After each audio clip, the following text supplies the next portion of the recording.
I balanced the grocery bags against my hip, the plastic handles cutting faint lines into my fingers. It was late afternoon, gold light laying across our street like something soft and harmless. I remember thinking I'd make soup tonight, something warm, something quiet. I remember thinking my day had been long, but my home, would be the place where my shoulders could finally drop. Then I saw the door. It was unlocked. Not just unlocked, slightly open, like the house itself was exhaling someone else's presence. My heartbeat didn't spike. My breath didn't catch. Instead, something inside me went still, cold and perfectly still, the way a lake freezes all at once. I pushed the door open with my foot. And there they were. Debria and Sorel. My mother-in-law and sister-in-law, standing in the middle of my kitchen like it was a showroom they'd been hired to reorganize. Cabinets open. My spice jars spread across the counter. The drawer where I keep utensils dumped out completely. They were sorting my things, touching everything, claiming everything, with the easy familiarity of women who believed ownership was a matter of birthright. Debria had that serene half-smile she was known for, polite, gracious, the kind of smile strangers trusted.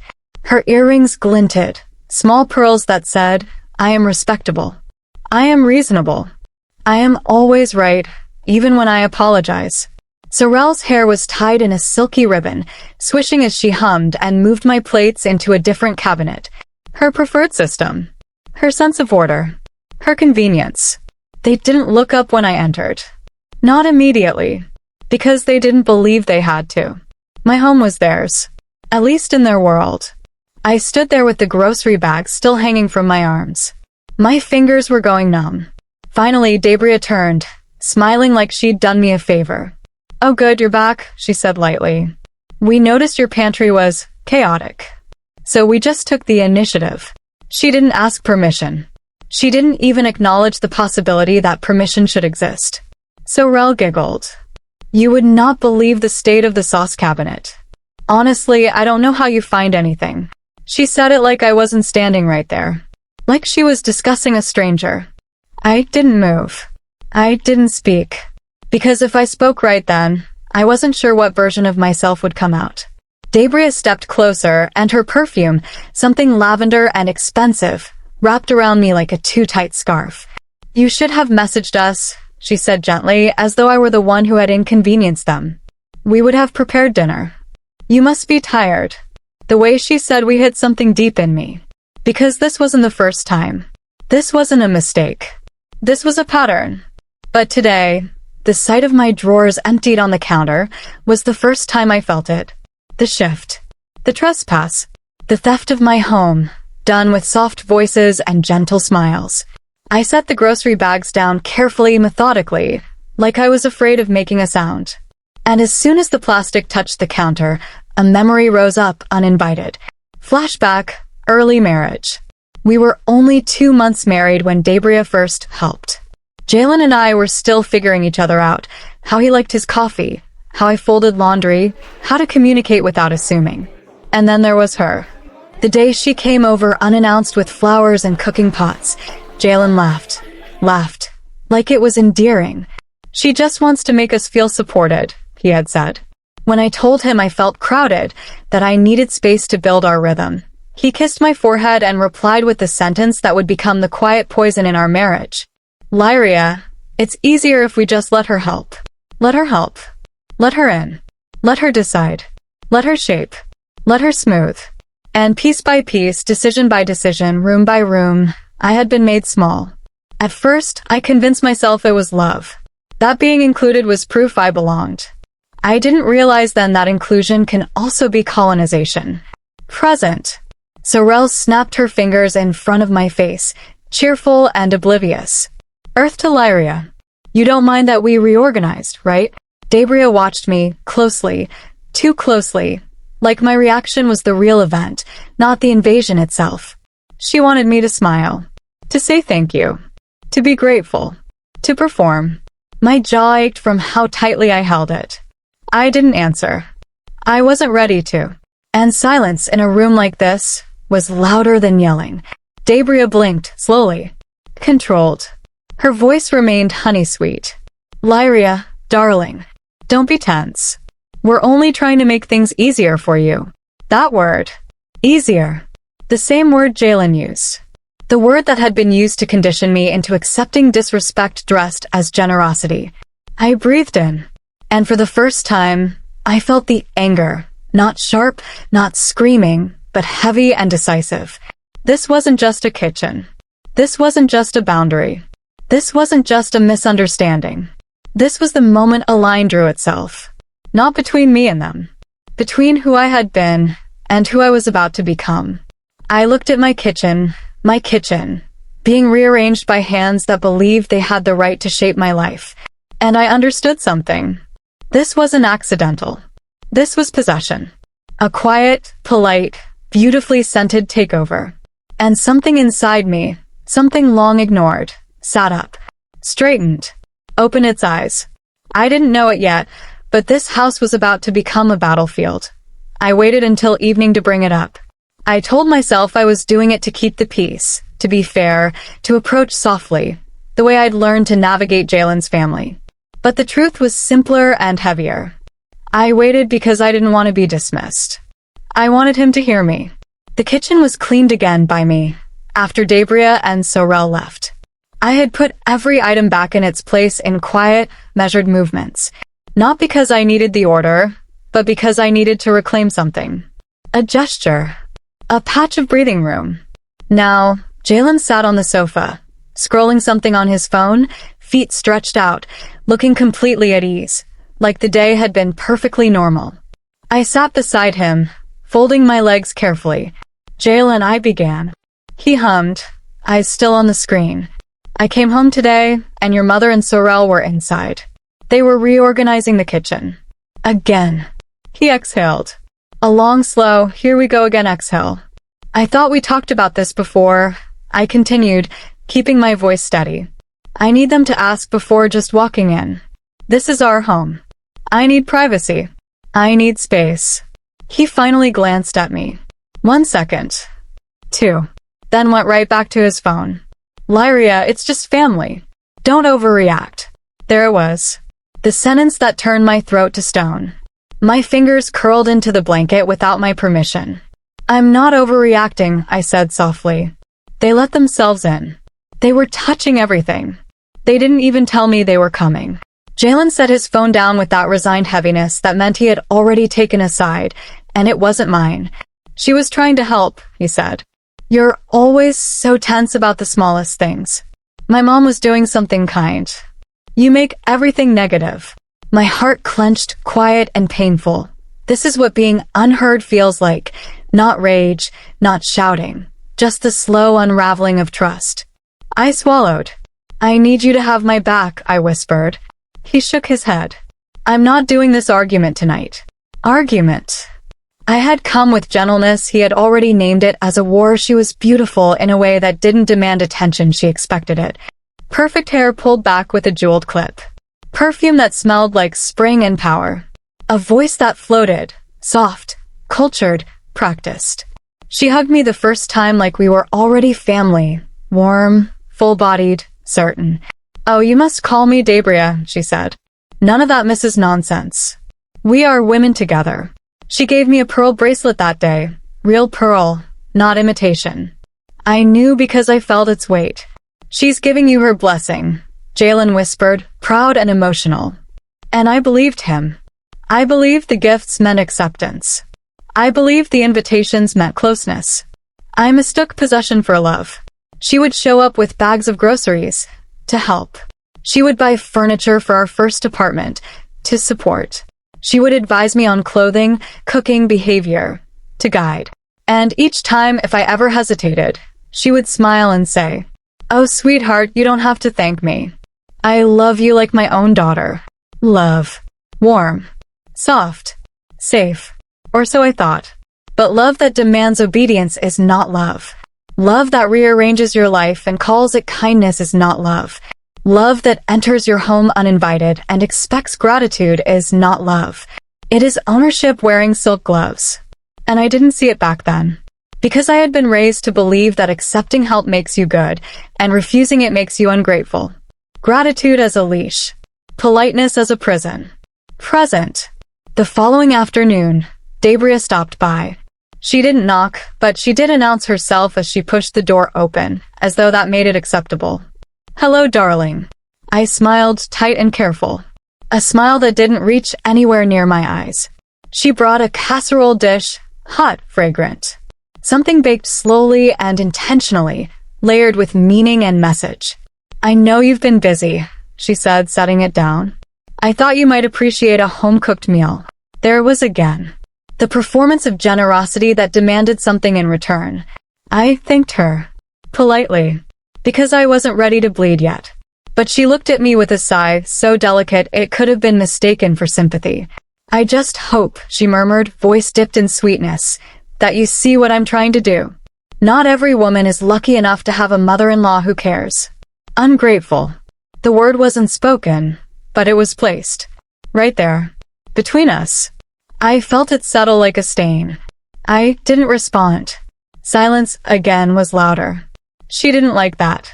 Of course she didn't. Her eyes sharpened, just for a moment. Then Sorel entered behind her, carrying nothing but that familiar smirk she wore when she came to observe, not contribute.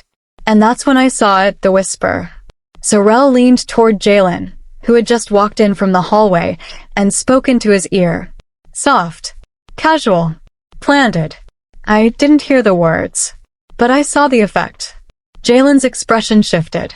Neutral, defensive. Soft, hardened. He looked at me as if I had done something wrong. As if the story about me had already been written before I opened my mouth. The kind of shift that tells you.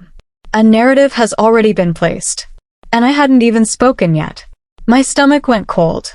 Because whatever Sorel whispered, it had power. And I felt the first ripple of the war that was coming. The kettle was still warm from tea when she said it. The afternoon light was soft and amber against the windows, the kind of gentle glow that should have made a home feel safe.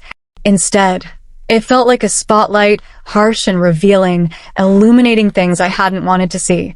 Lyria sat at the kitchen island, perfectly composed in that way she always was. Not a hair out of place, her blouse the color of cream, crisp, expensive. Sorel leaned against the counter scrolling her phone, humming something tuneless. It felt casual. Familiar. Too familiar. I had been slicing strawberries. Nothing dramatic. Just the small, quiet choreography of domestic habit. I didn't expect anything. But that's the thing with people like Lyria, the knife never comes when you're preparing. It comes when your guard is down. "Oh," she said lightly, as though commenting on the weather. I gave one of the spare keys to Sorel and another to the cleaning girl. "You should have at least one circulating." The knife didn't drop. I did. Not visibly. Not dramatically. Not in any way that could be pointed at or accused. But inside, something fell. Hard. My hands went motionless. The strawberry half-sliced, juice bleeding across the board like a slow bruise. "You gave out keys?" I asked. My voice sounded normal. Too normal. Like someone speaking through glass. "Yes, dear." She waved a graceful hand, as though the explanation were obvious. "It's impractical for you to be the only one with access. What if you're busy? What if someone needs to help? A household functions better when everyone contributes." Sorel smirked at her phone. "Plus, now I can stop waiting outside when I come over. So much easier." I felt my pulse in my fingertips. Not fast, not panicked, just present. Loud. A reminder that my body was alive, even if my voice felt like it wasn't. I set the knife down very slowly. "Lyria," I said, and her name felt like a thread stretched too tight. "This is my home. You should have asked me before giving out keys." She looked at me like I had just said something childish. Something naive. "Oh, sweetheart." She laughed, soft and indulgent. "Don't make this a thing. A thing." The words stung more than the action. She continued, still smiling. "You're young. You're learning. A household isn't a fortress. It's a shared space. We're family. We don't need to ask permission to support each other." Support. Such a pretty word for invasion. Jalen entered just then. Timing has a sense of humor like that. He came in from the living room, stretching his arms overhead, completely unaware of the battlefield he'd just walked into. "Hey," he said, kissing the top of my head out of habit. I stared at him. He didn't notice. "Jalen," I said slowly, deliberately, "your mother gave out keys to our house." He blinked once. Then again. But not in surprise. In calculation. He said. That was all. I waited. He didn't add anything. "You knew?" I asked. He rubbed the back of his neck. "She mentioned it earlier." I didn't think it was a big deal. There it was again. The silent exchange of decision-making that somehow never included me. The way he always said yes before thinking. Before listening. Before remembering I existed. I remembered the wedding planning when I suggested simple flowers and muted tones. Debria had laughed kindly, told me, "No bride really knows what suits her," and ordered roses the color of blood. Jalen had smiled and said, "It's easier if we let her handle it." I remembered when we chose this house, my house, and I had picked out soft gray curtains. Debria said they made the space look lifeless and replaced them with heavy embroidered drapes. Jalen had shrugged and said, "She means well. Don't fight it." I remembered every conversation where my voice entered the room just seconds too late, always after approval had already been granted without me. I remembered every time I told myself, "It's small. It's nothing. Let it go. Let it go. Let it go." But keys were not curtains. Keys were not flower arrangements. Keys were access. Keys were ownership. Keys were a statement. "This space is not yours." Debria didn't stop smiling. "Truly, darling, there's no need to be dramatic. No one is violating anything. We're family. Privacy isn't necessary between us." That was when the realization settled, quiet and heavy. She didn't believe I had a self separate from hers. "Debria," I said again, but this time I was careful with the words. "From now on, I need you to ask before entering the house. And I need all the keys returned." The laughter stopped. Her eyes flickered. There it was, the real her. The one beneath the silk and honey. She didn't raise her voice. She didn't snap. She didn't need to. Her power was in the softness of her cruelty. "Lyria," she said in a tone that could slice fruit, "don't be ungrateful." Ungrateful. It hit like a brand. I took in a breath. "I'm not being ungrateful. I'm setting a boundary." Jalen stepped in then, sighing in the way men sigh when they believe a woman is making life more complicated than it needs to be. "For God's sake, Lyria, don't be dramatic." The words didn't surprise me. What surprised me was how familiar they felt. How expected. How rehearsed. Sorrel didn't even look up from her phone as she murmured, "If you didn't want help, you could have said so earlier." Said so earlier. As though my consent was optional, as long as I delivered it politely. No one raised their voice. But the room felt loud. Debria rose, slow and graceful. She placed a gentle hand on my arm, the way one might pet something skittish. "We'll talk later," she said, which meant, this is not up for discussion. They left without apology. Jalen didn't follow them. He just looked at me like I had become a burden he didn't remember signing up for. I didn't cry. Not yet. I cleaned the counter. I put the strawberries away. I wiped the knife, slowly, methodically. Control in the smallest motion. When I finally went upstairs, I heard Jalen's phone buzz on the couch. Then again. Then again. Laughter. Not spoken, typed.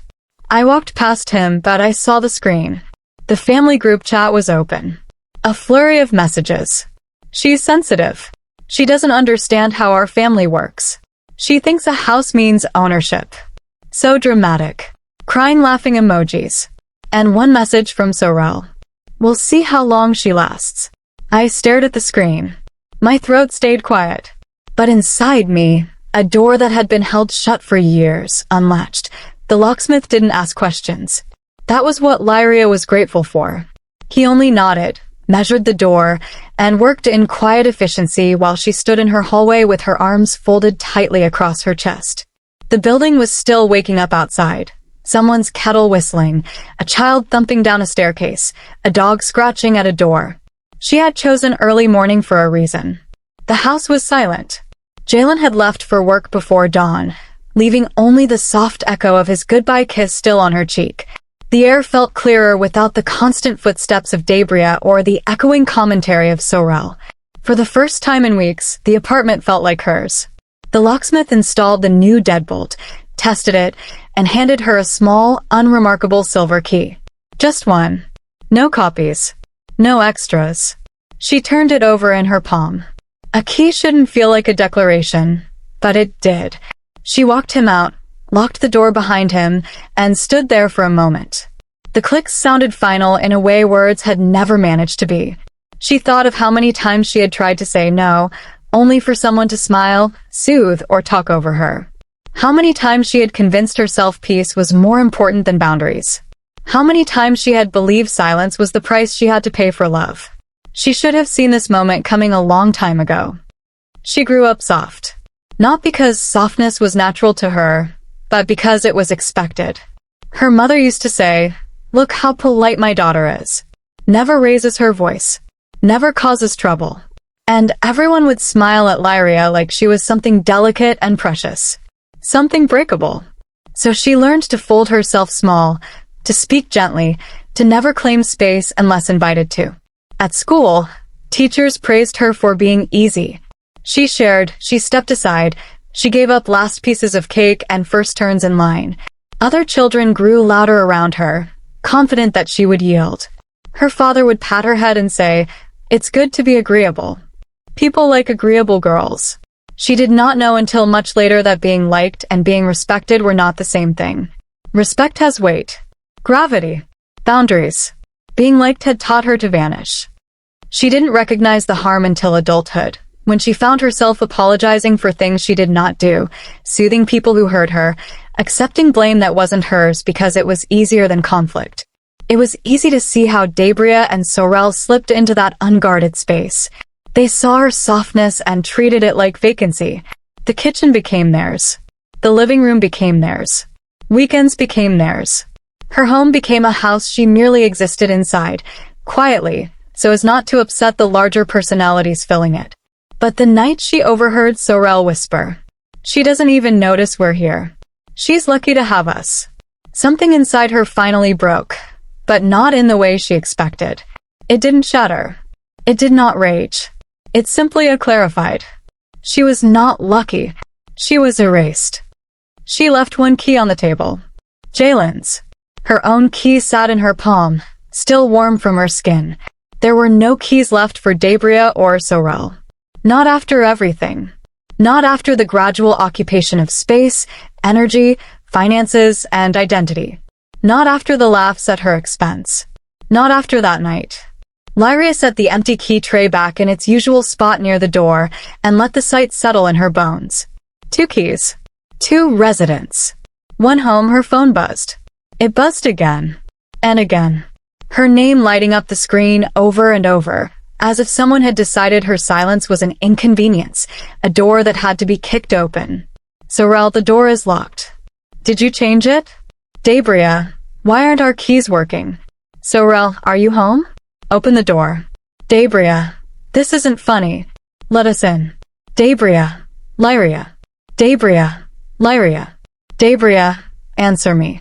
The buzzing became a kind of drone, desperate, irritated, disbelieving, as though the idea of her having a boundary was ridiculous. She took the phone off the counter, placed it face down, and breathed. The quiet wasn't just quiet. It was peace. Then came the pounding. Fists on the door, sharp and demanding. Not knocking. Pounding. She didn't move. She let them feel the locked side of her boundary. Really feel it. The pounding stopped. Silence swelled. Then the doorbell rang. She already knew who it was before she even touched the peephole. She didn't need to look. She opened her eyes slowly, steady, calm. She walked toward the door, not hurried, not afraid. She placed her hand on the new lock, the metal cool under her fingertips. The doorbell rang again. She unlocked it. And when the door swung open, there stood Debria. Face set. Jaw tight. Eyes full of disbelief and fury. The hallway felt too small for the moment. Lyria didn't flinch. Debria spoke first. "What do you think you're doing?" Lyria exhaled, slow, steady, final. They didn't wait to be invited in. Debria marched past Lyria the moment the door opened, jaw tight with the confidence of someone who had never been denied entry anywhere. Sorel followed, wiping at her eyes like she was stepping into a funeral instead of a living room. Lyria closed the door behind them with a soft click, not trapping herself with them, but containing the moment. There was something grounding about the feel of the lock under her fingers. Something steady. Something hers. The three of them stood in the center of the living room. A room that had never before felt like neutral territory. It had always tipped towards someone else's comfort. Someone else's voice. Someone else's needs. Today it was level. Debria crossed her arms and stared at Lyria with the slow-building disbelief of someone who could not accept being confronted with limits. "We are family," she said, voice sharp and righteous. "What's yours is ours. That's how this works." She said it like law. Like truth. Like inheritance. Sorel stepped in beside her, lips trembling as if the situation had wounded her deeply. "We never asked for anything unfair," Sorel whispered, voice soft, trembling. "We were just trying to help. Trying to be here. You know how hard things were for us." It was a performance. A skill she had sharpened for years. But Lyria didn't even flinch. Sorel continued, swiping at a perfectly dry cheek. "We thought you were happy to have us. We thought we were welcome. Now suddenly you treat us like intruders." She curled into herself, a portrait of sorrow. It would have worked once. It would have sunk into Lyria's chest like gravity. But today, Lyria only watched her, not unkindly, but with clarity. Because she remembered. Long before this apartment, long before marriage, back when Jalen was still a man with more mistakes than plans, it had been Debria who bailed him out. Not legally. Emotionally. Alone here. A place to sleep there. 1,000 small rescues disguised as generosity. And every time she helped him, she didn't just give something. She took something back. A promise. That. A wait. Jalen never said it out loud, but Lyria had seen it, in the way he hesitated when Debria asked for things, in the way he softened his voice around her, in the way his shoulders tightened when she entered a room. Emotional debt is quiet, but it has a long reach. Debria had not helped out of love. She had helped to own. Now, standing in their apartment, Debria's voice rose with the full authority of that invisible leverage. "This place is just as much ours as yours." Lyria didn't raise her voice. She didn't argue. She didn't perform. She just spoke. "This is our home," she said, looking at Debria, then Sorel. "Not yours.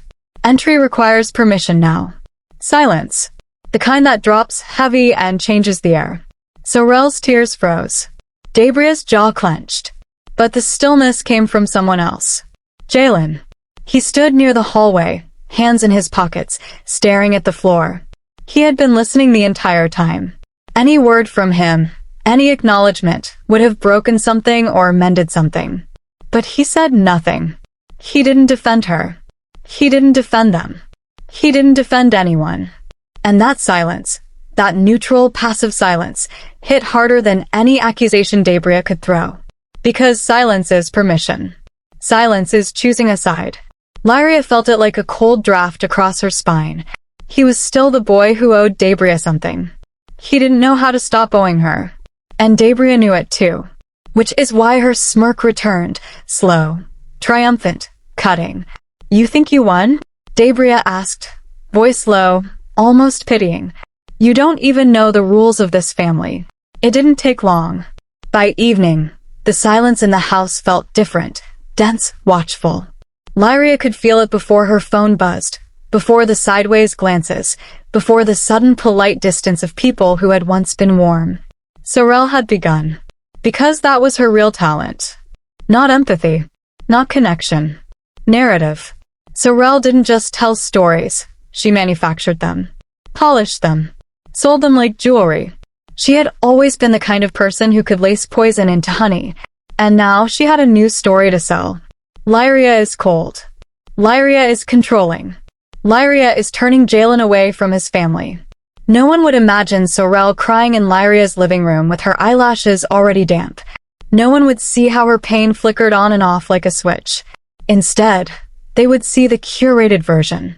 Sorel, with her soft voice, telling the extended cousins on the family WhatsApp group. "We've always tried to welcome her, but she She doesn't like us. She keeps Jalen away. She changed the locks to shut us out. Debria didn't have to say anything.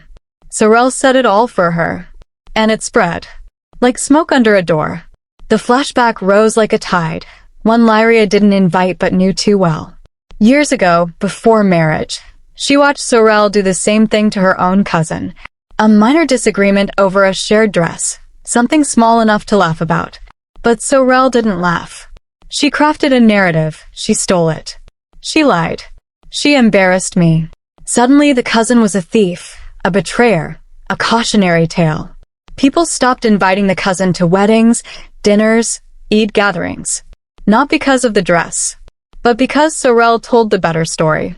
Lyria remembered then in vivid detail, Sorrel leaning back, eyes bright, saying, "Reputation isn't personal. It's strategic." It had chilled Lyria then. It froze her now.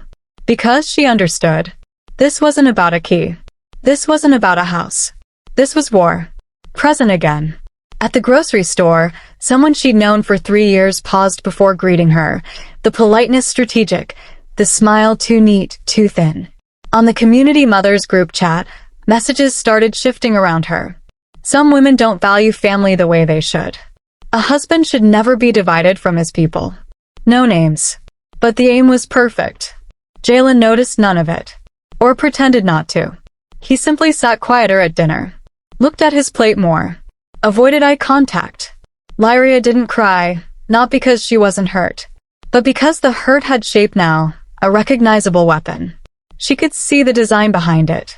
And when pain is visible, it becomes survivable. Days passed. The gossip thickened. Every room Lyria walked into felt like she had entered halfway through a conversation. People didn't speak cruelty outright, they performed concern. "Oh, we hope you're doing okay. You must be so tired. Marriage can be hard. Especially when adjustments are needed." Adjustments. Meaning. Become small. Become silent. Return to how they expect you to be. But the worst shift wasn't from the outside world. It was in Jalen. He began to say things he had never said before. "You know how my family is. You could try harder. Why are you making this into such a big deal? Do you want us to be estranged forever?" Not in anger, but in disappointment. Disappointment hurts more than yelling ever could. Lyria sat on the couch one evening, her tea cooling in her hands, thinking, this is how women lose themselves. Not in one dramatic moment, but in 1,000 small surrenders. She stared at the walls of the house she had curated, decorated, cleaned, made warm. And she felt a deep ache, not because she was alone, but because she was outnumbered. Until the knock. Soft. Measured. Intentional. Lyria opened the door to find Mrs. Pell, the elder neighbor with silver hair always braided like an old poem, eyes sharp enough to see the truth behind anything. Mrs. Pell didn't smile with pity. She smiled like someone who had lived enough to recognize a pattern. "Come," she said softly. "Sit. You need tea." And truth. Mrs. Pell's apartment always smelled faintly of cardamom and old paper, like memory itself had brewed into the walls.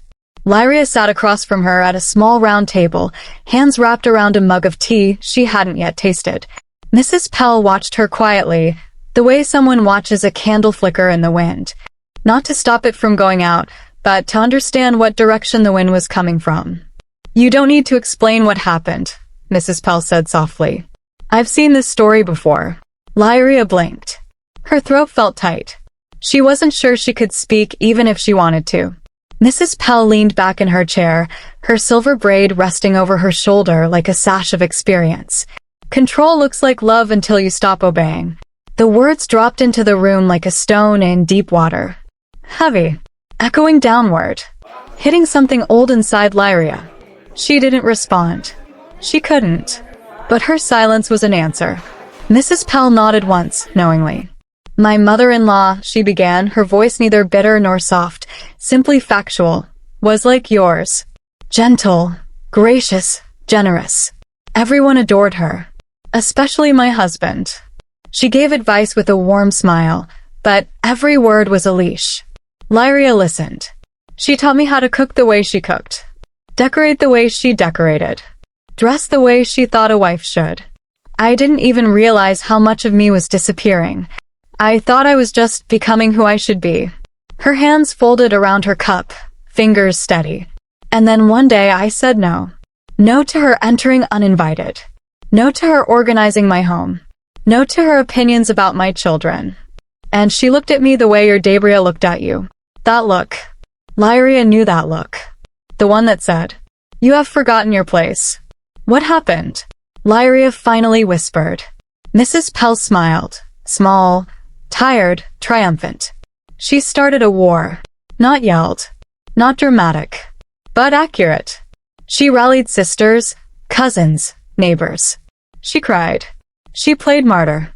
She painted me in colors that weren't mine. And my husband, Mrs. Pell paused, breath steady. He asked me to apologize. To fix what I had broken. Because peace, you see, was more valuable to him than truth. Lyria's chest tightened. The parallel was perfect. Too perfect. But I learned something, Mrs. Pell continued. Defending yourself only convinces them you're guilty. Fighting only feeds their version of you. So I did something else. She lifted her tea and drank. I stopped reacting. The words were soft but carried steel. No explanations. No defensiveness. No emotional engagement. I didn't try to be understood. I didn't try to win. I simply lived. Calmly. Consistently. Without asking permission. And what happened? Lyria asked, voice nearly breathless. Mrs. Pell's eyes gleamed, not with victory, but with clarity. Control needs obedience to survive. When you stop reacting, you are no longer controllable. And that terrifies them more than confrontation ever could. Lyria let the words settle. No reaction. No justification. No defense. Not silence as surrender. Silence as sovereignty. A shift inside her began. Subtle, but unmistakable. A realignment of spine. Breath. Identity. She didn't need to fight Debria. She just needed to stop playing the role Debria wrote for her. Mrs. Pell reached out and placed a warm hand over hers. This only works if you mean it. If you decide that your peace is not negotiable. Not even for harmony. Not even for marriage. Not even for love.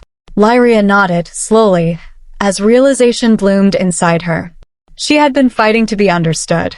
Now she would simply be. Days passed. And Lyria stopped explaining herself. She stopped defending. Stopped reacting. Stopped trying to soften her boundaries so they'd be more palatable. When Debria made pointed comments, Lyria responded with gentle neutrality. I see. When Sorel tried to bait her into emotional corners. When Jalen sighed, disappointed. I hear you. No tears. No raised voice. No retreat. She became calm in a way that could not be manipulated.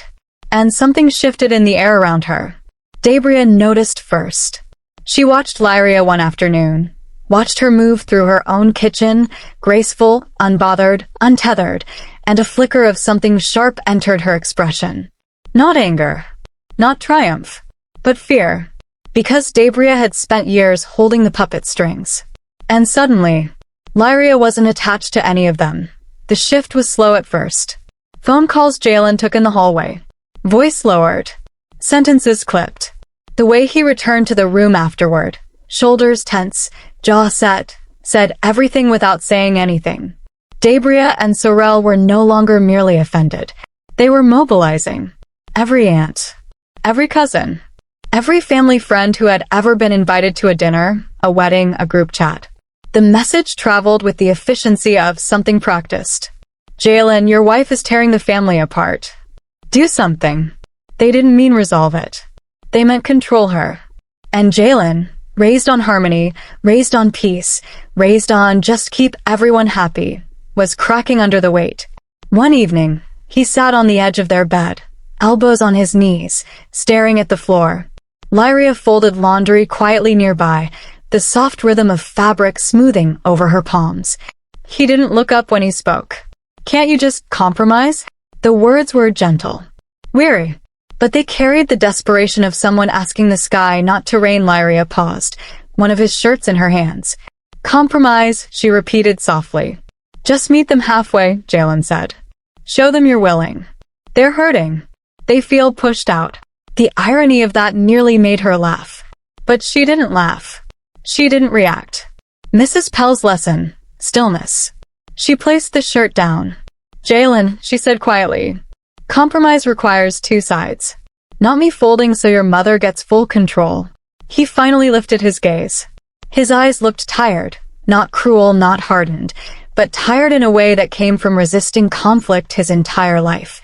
He didn't understand that avoidance is also violence when it means allowing someone else to be harmed for peace.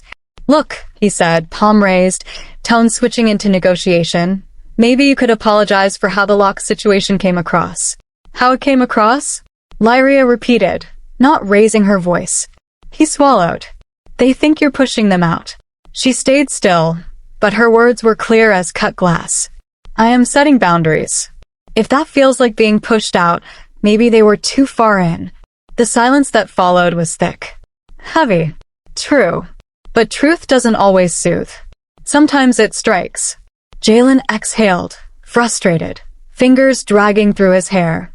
You know how my family is. I'm just asking you to be patient. No, her voice was soft. Steady. You're asking me to return to being small. His head snapped up. She held his gaze without blinking. I was small for them. For you. For peace. And they didn't love me for it. They just expected it. She shook her head gently. I am not returning to that. Something flickered in his eyes, fear. Not of her. Of losing the version of her that made his life effortless. Flashback rose, quiet and organic. The kind that surfaced only because the present pressed on it. Jalen as a child, 8 or 9, sitting at a dinner table while his parents argued in the next room. Him covering his ears. Him stepping between them later, voice cracking, begging. Please stop. Please. I'll be good. I'll be quiet. Just stop. Peace was not his nature. It was his survival. When he grew up, he learned a different script. If someone is upset, fix the person who is reacting, not the person causing the harm. And so he had loved Lyria. Not because she was silent naturally, but because she learned to be, now that she wasn't. He didn't know what to do with her. Present again, Jalen stood. Restless. Pacing the rug. My mother thinks you hate her, he said. Everyone thinks you're trying to take me away. And I feel like I'm being pulled in two directions and I'm just... His voice cracked. I'm exhausted. Lyria's throat ached with empathy she did not express. He wasn't a villain. He was just a man who had never learned to stand alone. She stepped closer, not touching him. Jalen, she said softly, your mother is not losing you. She is losing her control over you. That is not the same thing. His breath caught.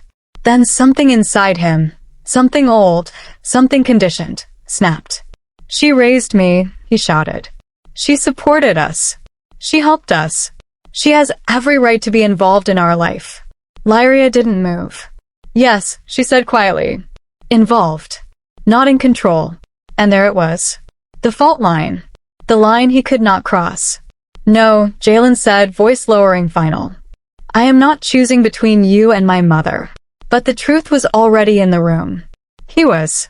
He just didn't know it yet. Lyria's voice stayed gentle. Honest. Steady. You already did. His face hardened, a defense snapping back into place. If you would just bend a little, none of this would be happening, he said. The words were not cruel. They were worse. They were familiar. The script of women before her. The script of households where men called avoidance compromise. The script that said, peace is your job. Pain is the fee. Lyria exhaled slowly. I am done bending, she said. And that was the moment Jalen chose. He didn't choose with intention. Or clarity. Or courage. He chose with exhaustion. Then maybe my mother is right, he whispered. The air shifted. Not loud. Not dramatic. But irreversible. Lyria didn't cry. Didn't flinch. Didn't respond. She simply turned, walked to the kitchen, picked up her phone and dialed. The number rang twice. A familiar, steady voice answered. Nero speaking. Her brother. Her blood. Her anchor. Lyria closed her eyes. I need you to come, she said, Nero didn't knock twice.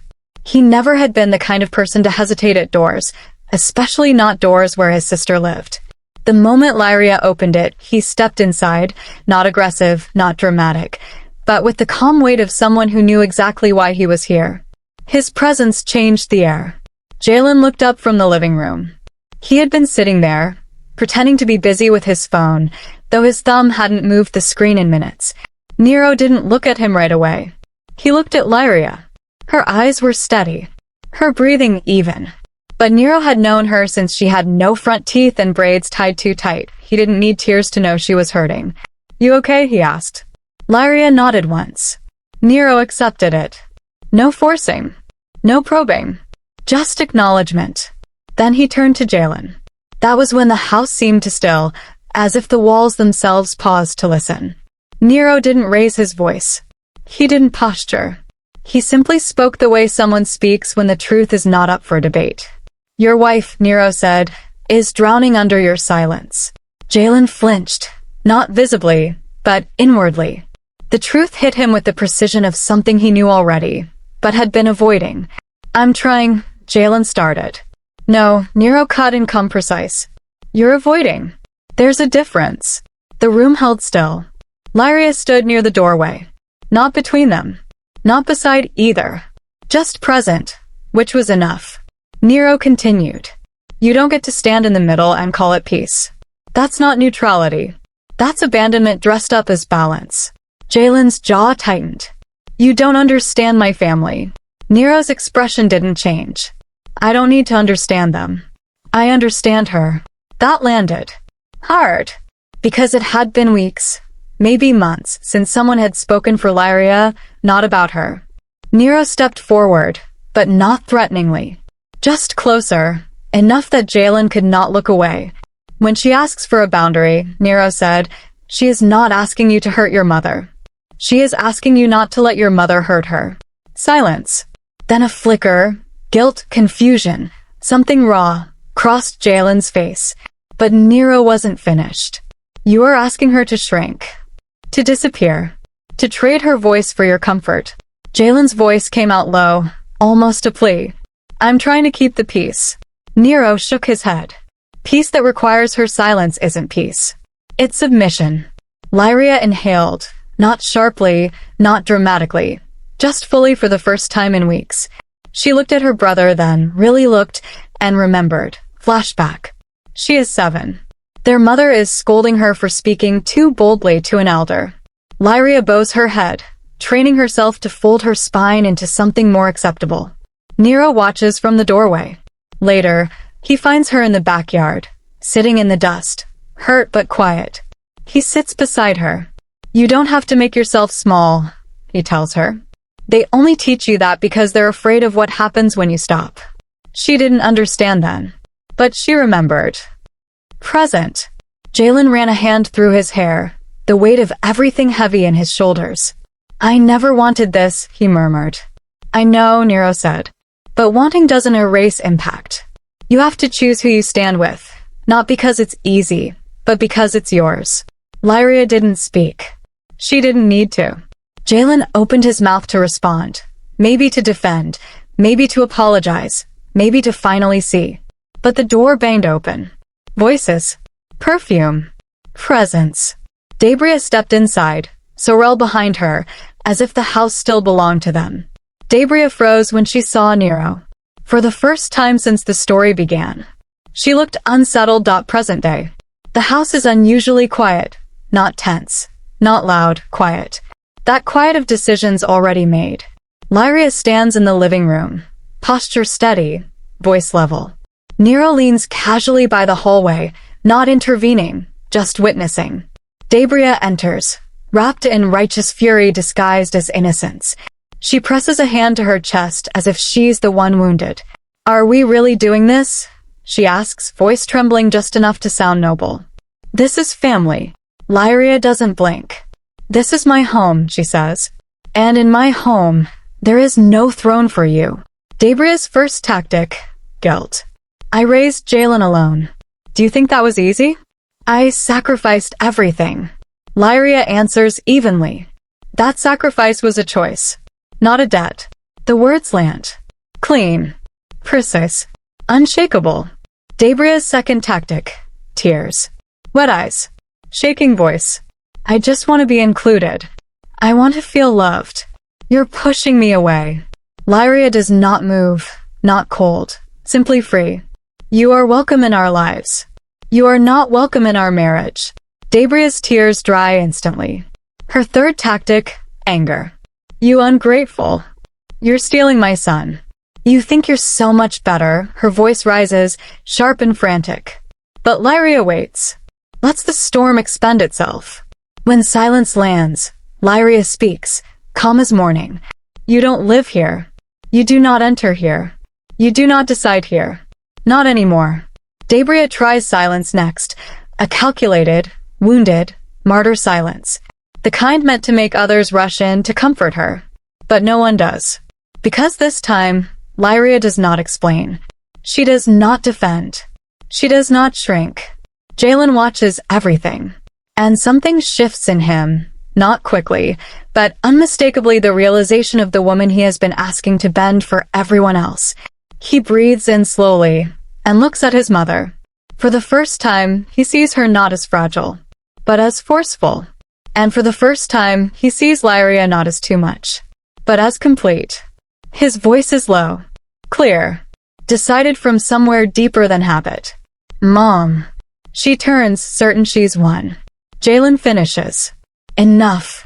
Silence, the real kind, falls. The empire of subtle control cracks. The mornings were quieter now. Not because the house had grown smaller, or because the sunlight filtered differently, but because the weight of constant intrusion had lifted. Lyria moved through her home with a rhythm that was entirely her own. Jalen moved beside her, tentative at first, as if learning a language he had forgotten. They started attending therapy together. Not as a last resort, not as a surrender, but as a deliberate choice to learn how to coexist without erasing each other. Sessions were long. Words were heavy. There were silences so deep they pressed against the ceiling. But slowly, each conversation chipped away the resentment that had built between them. Jalen learned to listen without explaining. Lyria learned that asking for help didn't make her small. They spoke about ownership, of space, of feelings, of time. Boundaries that once seemed like barriers became bridges. Lyria would place her hand on his during difficult discussions, not to soften her stance, but to remind him they were a team now, not opponents in a family war. Flashbacks came unbidden. The first apartment they had shared, where laughter spilled over the walls despite peeling paint. The night they stayed awake for hours, talking about dreams and fears no one else knew. The silly arguments over takeout menus that ended in him dropping noodles over his shirt and her laughing so hard she cried. Those moments weren't many, but they were enough to anchor her in the belief that what they were building now, authentic, deliberate, sober, was worth fighting for. Sorel tried. She sent messages to Jalen, casual at first, then insistent. Why is she so controlling? Family matters, Jalen. Don't let her push you away. But the old hesitation in him had vanished. He would read the message, close the phone, and simply continue making breakfast with Lyria, talking softly about plans for the weekend. Nothing Sorel said could pull him back. He had seen her for what she was, and he had chosen to stand beside his wife. Debria, however, had chosen another path. She retreated into her own silent Cold War, sulking and observing, waiting for cracks that never came. Invitations went unanswered. Calls were ignored. Her presence became something of memory rather than menace. The house had room for her absence as much as it had room for boundaries. One afternoon, as Lyria was tidying the drawer where old receipts and bills accumulated like silent witnesses, her hand brushed against something metallic. She pulled it out, curious, and saw the old spare key, the one that had started everything. The memory of Debria slipping it into Sorel's pocket, of the whispers, the laughter, the power plays, all rushed back for a heartbeat. She held it in her palm, cold and small, and then tied it with a red ribbon. Not to keep it, not to hide it, not to brand anyone, but to transform it, a symbol of what had been conquered, of what had ended, of the ownership reclaimed. She placed it on the mantel, where sunlight hit it in the afternoon. A simple knot of red against the silver metal. A reminder of battles won, of boundaries respected, and of a marriage rebuilt on honesty, courage, and sovereignty, not performance. And for the first time in a long while, Lyria smiled, not because she had defeated anyone, but because she had finally become herself again. The sunlight fell lazily through the curtains, pooling on the polished wood floor. The kitchen smelled faintly of cinnamon and coffee, and the hum of the refrigerator was the only sound accompanying the soft chatter of distant birds. Lyria moved through her home with an ease she hadn't felt in years. Deliberate, calm, entirely herself. Debria and Sorel were no longer storms at the doorstep. They existed now only as occasional polite distances, brief interactions at family gatherings that neither broke her rhythm nor demanded her apology. Their presence, when it came, was neutral, a reminder of past battles, but no longer an anchor of fear. Lyria stood by the window, holding her cup of tea. She thought of the old key tied in red ribbon on the mantel, glinting softly in the afternoon light. The battles, the whispers, the gossips, the silent betrayals, they had all led here. And yet, she realized, the locks themselves had never been the point. "I didn't change the locks to keep them out," she whispered, voice soft and reflective. "I changed them to let myself in." She turned, walking slowly through the home she had claimed with nothing more than presence, patience, and clarity. Each room carried her intention now. A voice that was respected, a body that was allowed space, a mind free from silent coercion. Jalen moved quietly beside her, not holding her hand because she needed reassurance, but because he had learned to walk alongside her without trying to control the pace. There was peace here, not the fragile kind built on compliance, but a true, steady kind, forged in boundaries and respect. She paused at the front door, fingers brushing the handle, thinking back on the days when that door had been a battlefield. She smiled faintly. "A home," she said softly, almost to herself, letting the words linger in the quiet air, "is not walls. It's the place where your voice is allowed to exist."